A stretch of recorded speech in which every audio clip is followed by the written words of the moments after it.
ఆంధ్రప్రదేశ్లో మాజీ CM YS Jaganmohan Reddy Palnadu పర్యటన సమయంలో జరిగిన ఇన్సిడెంట్ ప్రస్తుతం రాష్ట్ర రాజకీయాల్లో పెద్ద దుమారాన్ని రేపింది.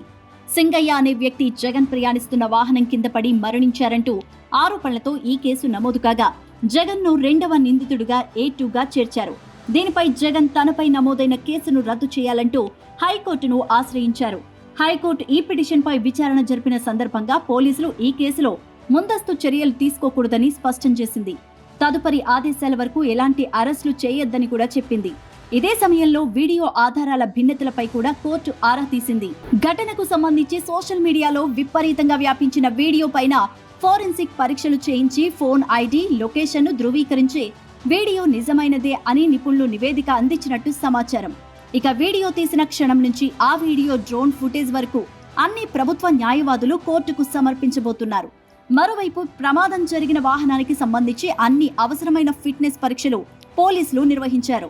అలాగే ఘటన చోటు చేసుకున్న సమయంలో అక్కడ ఉన్న 10 మంది ప్రత్యక్ష సాక్షుల వాంగ్మూలాలను కూడా తీసుకున్నారు.